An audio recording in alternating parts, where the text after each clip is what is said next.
Bismillahirrahmanirrahim. Assalamualaikum warahmatullahi wabarakatuh. Alhamdulillahillazi la yadurruhu ma'asmihi syai'un fil ardi wala fis sama' wa huwas samiul alim. Radina billahi rabba wa bil islami dina wa bi Muhammadin nabiyya wa rasulah. Asyhadu an la ilaha illallah wa asyhadu anna Muhammadan abduhu wa rasuluhu wa la nabiyya ba'dah. Allahumma fasholli ala sayyidina Muhammadin wa ala alihi sayyidina Muhammad. Al-Fatihi lima ughliq wal khatimi lima sabaq, nasiril haqqi bil haqqi wal hadi ila siratikal mustaqim wa ala alihi haqqa qadrihi wa miqdarihil azim. Amma ba'du. Para pemirsa, Assalamualaikum Nusantara TV One yang dimuliakan oleh Allah Subhanahu wa taala. Mari sama-sama kita bersyukur kepada Allah Subhanahu wa taala atas segala macam karunia, kenikmatan yang Allah telah berikan kepada kita. Terkhusus nikmat yang teramat besar yang Allah berikan kepada kita, yaitu nikmat iman dan nikmat Islam. Sholawat teriring salam tak lupa kita sanjungkan kepada seorang makhluk yang terlebih tinggi, yang telah ditinggikan oleh Zat yang Maha Tinggi, kepada seorang makhluk yang terlebih agung, yang telah diagungkan oleh Zat yang Maha Agung, yaitu Habibanal Kiram Sayyidina wa Maulana Muhammadin. Mudah-mudahan kita semuanya mendapatkan syafaatul uzma Nabi Muhammad kelak di yaumul qiyamah. Amin ya rabbal alamin. Salatum bisalamil mubin linuqtati ta'yini ya gharami. Salatum bisalamil mubin linuqtati ta'yini ya gharami. Allah ya Allah ya Allah ya Allah. Allah ya Allah ya Allah ya Allah. Allahumma salli ala sayyidina Muhammad wa ala ali sayyidina Muhammad. Baik para pemirsa yang dimuliakan oleh Allah Subhanahu wa taala, tentunya mengawali hari yang sangat indah ini kami berdoa kepada Allah Subhanahu wa taala, mudah-mudahan seluruh sahabat-sahabat kami senantiasa dipanjangkan umurnya oleh Allah Subhanahu wa taala, diberikan kesehatan lahir batin, berkah rizki, dan mudah-mudahan segala hajat-hajat kita dikabulkan oleh Allah Subhanahu wa taala. Mudah-mudahan Allah berikan kita generasi-generasi anak-anak yang waladun soleh dan mar'atun solehah. Amin ya rabbal alamin. Baik, tadi kami mengawali dengan sebuah sholawat yang pada intinya antara sholat dan sholawat masih satu akar. Siapa orang yang rajin baca sholawat, insya Allah sholatnya akan rajin. Maka dari itu, pada kesempatan hari yang sangat indah ini, kita akan membahas tentang cara sholat khusyuk. Masya Allah. Ini pasti akan menjadi sebuah pembahasan yang sangat menarik sekali buat kita semua. Kenapa? Karena memang jelas baginda Rasulullah SAW bersabda, "Awwalu ma yuhassabu bihil abdu yaumal qiyamati min amalihi sholatuhu." Yang artinya permulaan nanti yang akan dihisab pada hari kiamat dari seorang hamba adalah tentang sholatnya. Apabila sholatnya sempurna, maka beruntunglah dia dengan keterima lain-lain amalnya. Namun sebaliknya, apabila sholatnya kurang, syarat dan rukunnya, ataupun banyak yang ditinggalkannya dan dilalaikannya, maka merugilah dia dengan tertolak lain-lain amalnya. Nauzubillah, summa nauzubillah. Baik para pemirsa, begitupun banyak sekali keterangan dari Al-Quran ataupun hadis-hadis baginda Rasulullah Sallallahu Alaihi Wasallam tentang pentingnya menjaga sholat yang 5 waktu. Kenapa? Karena sholat menjadi sebuah barometer, tolak ukur keberhasilan seorang hamba. Nanti di yaumul qiyamah kita nggak akan ditanya dulu tentang zakat kita, tidak ditanya tentang sedekah kita, tentang haji dan umroh kita, ataupun ibadah-ibadah yang lainnya, tetapi yang pertama kali akan ditanya oleh Allah Subhanahu wa taala dari seorang hamba adalah tentang sholatnya. Sama-sama kita mengetahui Allah telah mewajibkan kita sholat selama 1 hari 1 malam adalah 5 waktu. Kalau kita baca keterangan, kita tarik kisah mundur ke belakang, di awal pertama kali turun perintah sholat 5 waktu, yaitu ketika baginda Rasul Isra wal Mi'raj. Di situ awal turun adalah 50 waktu, Masya Allah. Kemudian turun ketemu para nabi-nabi sampai akhirnya Allah memberikan ketentuan sholat sehari semalam sebanyak 5 waktu. Dan insya Allah pahalanya seperti 50 kali kita melaksanakan sholat. Amin ya Rabbal Alamin. Maka dari itu, di sini ada beberapa tips yang ingin kami sampaikan kepada para jamaah, bagaimana sih supaya kita bisa sholat khusyuk.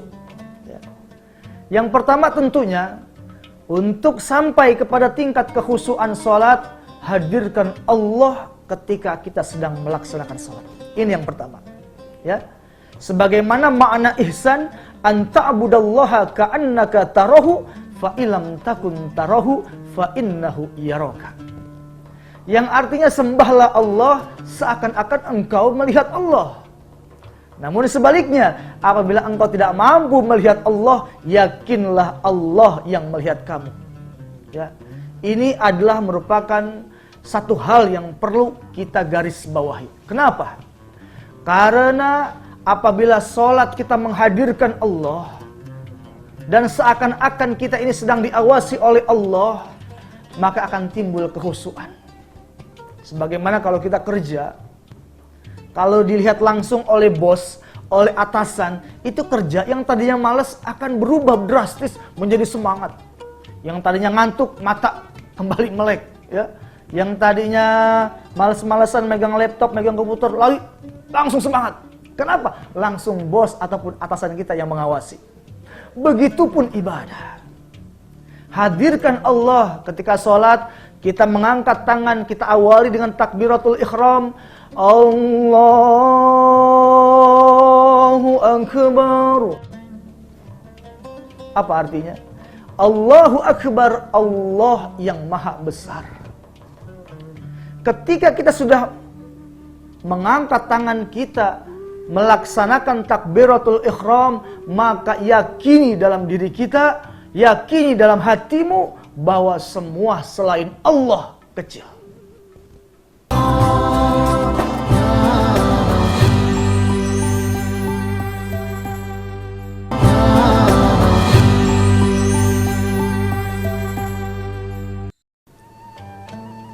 Terkadang kita mohon maaf, ibu-ibu nih sering baru beres nyuci, sekarang ini kan lagi musim hujan ya, beres nyuci tiba-tiba dia ngejemur di luar, beberapa detik kemudian, beberapa menit tiba-tiba turun hujan. Pas turun hujan berbarengan dengan dia sedang melaksanakan sholat zuhur, baru 1 rakaat lagi, Masya Allah ya, baru 1 rakaat melaksanakan sholat zuhur, tiba-tiba bunyi suara turun hujan, gericik-gericik. Baik, yang sekarang yang ingin kami tanyakan, ibu, ayah, bunda, apakah lanjut melaksanakan sholat ataukah berhenti ngangkat jemuran dulu? Ini Masya Allah. Oh Ustaz, ngangkat jemuran dulu Ustaz, ya katanya, Masya Allah. Baik, awas. Kalau kita ternyata lebih mementingkan jemuran dibandingkan dengan melanjutkan sholat, berarti Allah masih kalah besar dengan jemuran. Selanjutnya apa? Sering misalnya ibu-ibu di rumah lagi goreng ikan, mau menantikan suami pulang kerja, ya. Biasa pulang kerja suami ba'da maghrib baru sampai rumah. Sebelum maghrib bunda masak di rumah, goreng ikan, masak nasi, ngulek sambal, ya, masya Allah. Sampai akhirnya masuk waktu maghrib, bunda melaksanakan sholat. Baru 2 rakaat tiba-tiba datang dan timbul suara ngeong. Ya Allah ya Karim, saya mau tanya sekarang, kira-kira ayah melanjut atau bunda melanjutkan sholat ataukah ngerapihin ikan dulu, mindahin ikan dulu ke tempat yang aman? Ya masya Allah ya. Kalau ternyata kita lebih mementingkan ikan dibandingkan dengan sholat bertemu dengan Allah, berarti Allah masih kalah besar dengan ikan asin. Nauzubillahi min dzalik. Ayo, penting untuk kita semua. Yang pertama, hadirkan Allah ketika kita sedang melaksanakan sholat. Ya. Baik para pemirsa, Assalamualaikum Nusantara TV One yang dimuliakan oleh Allah Subhanahu Wa Taala. Selanjutnya, yang kedua, untuk mencapai tingkat kekhusyuan sholat, pakailah pakaian yang bersih dan wangi. Ya. Terkadang mohon maaf, kita lihat anak-anak kita, ya, bahkan ada di antara orang tuanya sendiri, terkadang kalau sholat itu asal-asalan pakaiannya. Kalau mau ketemu direktur, atasan rapi, pakai kemeja, yang paling cakep. Tapi ketika mau sholat, asal-asalan pakaiannya. Ya. Kadang-kadang pulang kerja belum mandi, sholat. Ya, masih bau 7 rupa. Nih masya Allah ya. Ayo, pilih pakaian yang paling rapi. Bukan masalah barunya, bukan. Tapi pilih pakaian yang paling indah dan usahakan tidak bermotif. Ya. Kadang-kadang ada anak kita sholat di masjid, kita di belakang, di depan, ada yang sholat di hadapan kita, sholat pakai baju bola. Tulisannya Cristiano Ronaldo. Ini masya Allah akan mengganggu kekhusyuan jamaah yang lain. Otomatis jamaah yang ada di belakang kita, sholatnya akan baca tulisan yang ada di baju kita. Cristiano Ronaldo. Berarti Allah masih kalah besar dengan pemain bola. Ya, ayo pilih pakaian-pakaian kita yang indah, yang wangi. Ayo usahakan pakai minyak wangi.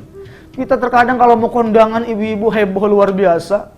Bapak mau kondangan wangi luar biasa. Tapi masya Allah ketika mau sholat, mau ketemu Allah, masa kita dalam keadaan bau, bercucuran keringat, ya nggak etis atuh. Ayo kita perbaiki cara sholat kita dengan cara memilih pakaian-pakaian yang baik, yang indah. Ya, kalau ibu-ibu pakai mukena yang rapi, menjulur ke bawah, usahakan yang berwarna putih, ya tanpa bermotif. Ya, yang bapak-bapak jangan lupa pakai kopiahnya, ya. Pakai baju kokoknya ataupun gamisnya yang rapi, ya, yang wangi. Kenapa? Karena kita mau bertemu Allah Subhanahu Wa Taala. Ya, kenapa? Orang yang sholat itu adalah jadi jarak terdekat antara Allah dengan seorang hamba adalah ketika sedang sholat. Lihat dahsyatnya sholat. Ketika kita sedang sujud, yang kita berbicara di bumi, tapi suara kita terdengar di langit. Ya. Ketika kita ruku, ya, kita selalu membaca Subhana rabbiyal azimi wa bihamdi. Ya. Kita memuji Allah Subhanahu wa taala dengan kemahaagungannya dan maha kemuliaannya.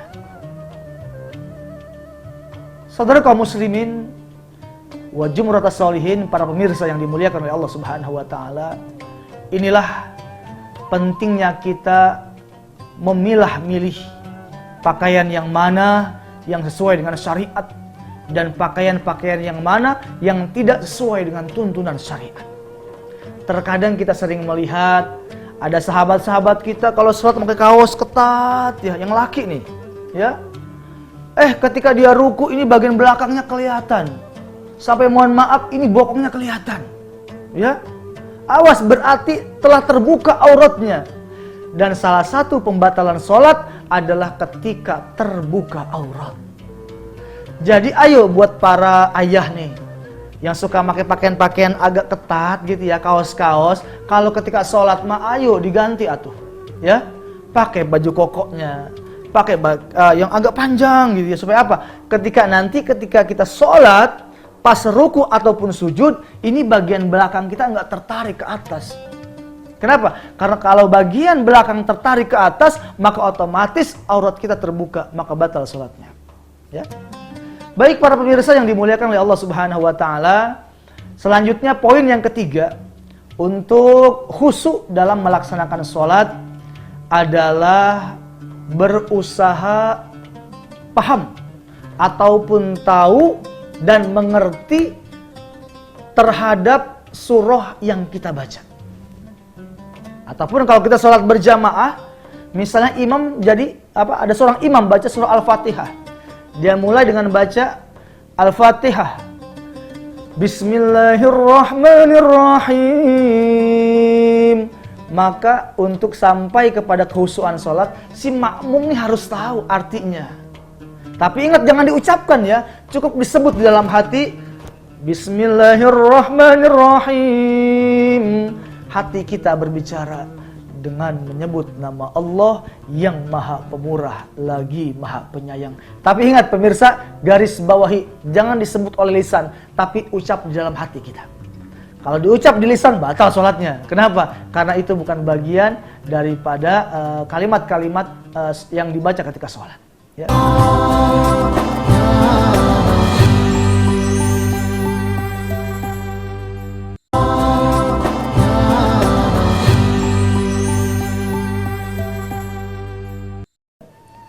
Apalagi?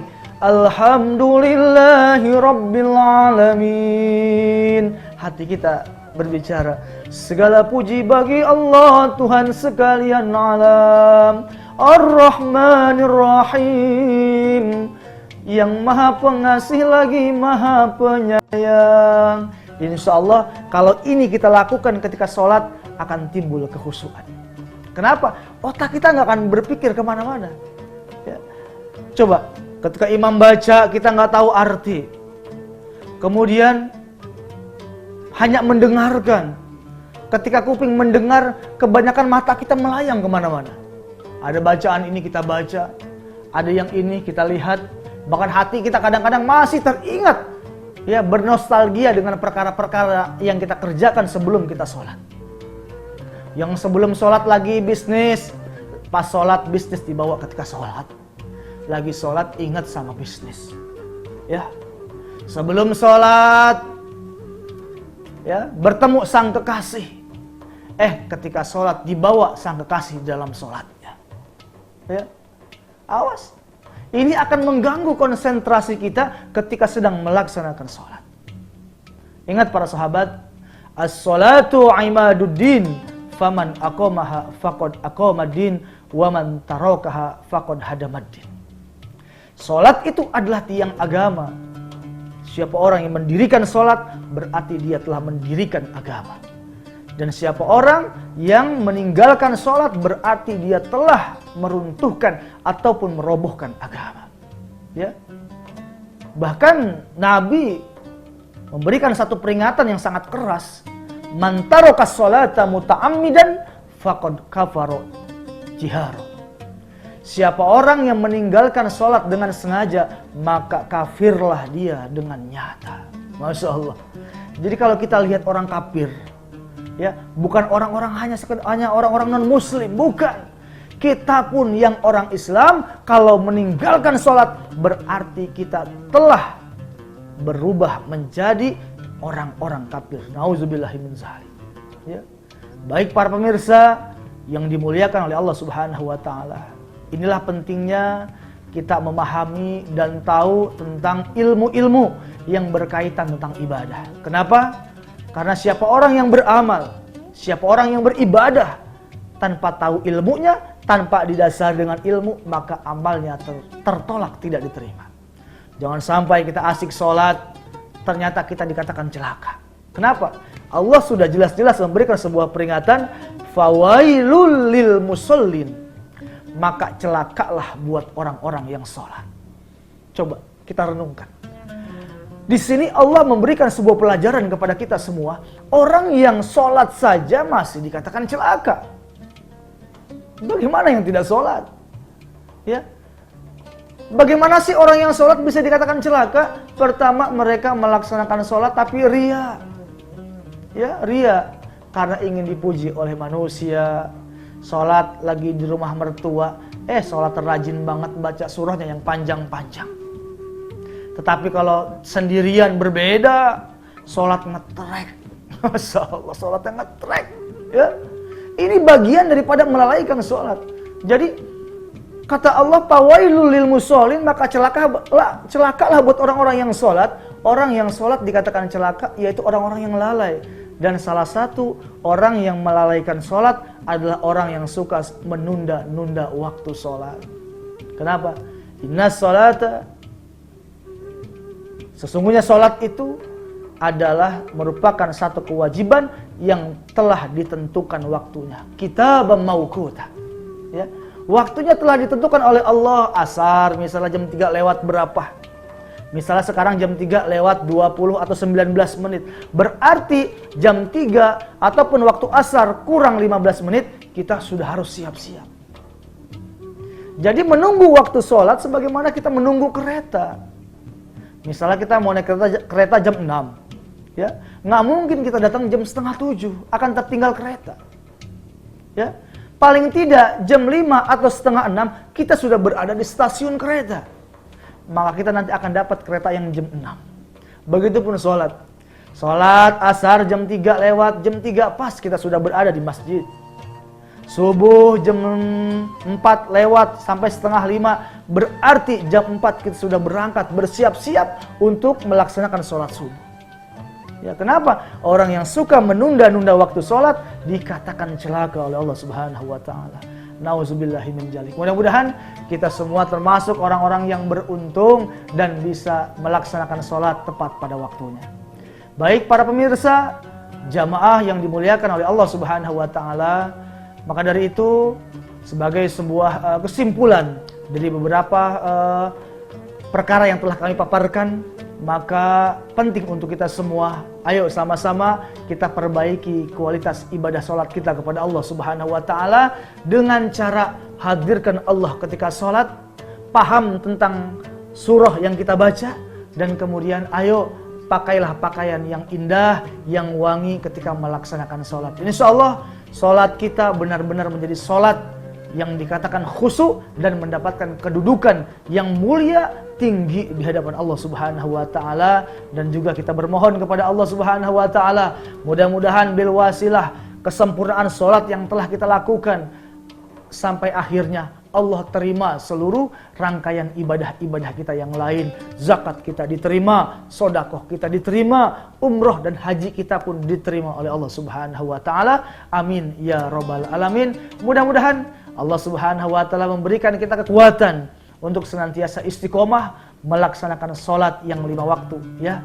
Zuhur, asar, maghrib, isya, dan subuh. Dan selanjutnya kita bermohon kepada Allah Subhanahu wa Ta'ala, Allah wafatkan kita dalam keadaan husnul khatimah. Wafat ketika sedang dalam keadaan sholat, wafat ketika sedang bersujud, wafat ketika sedang ruku, wafat ketika sedang dalam melaksanakan sholat. Amin ya Rabbal Alamin. Terima kasih, mudah-mudahan uraian singkat ini ada manfaatnya.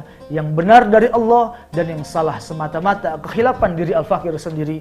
Wallahul muwafiqil aqwamit thoriq. Assalamualaikum warahmatullahi wabarakatuh.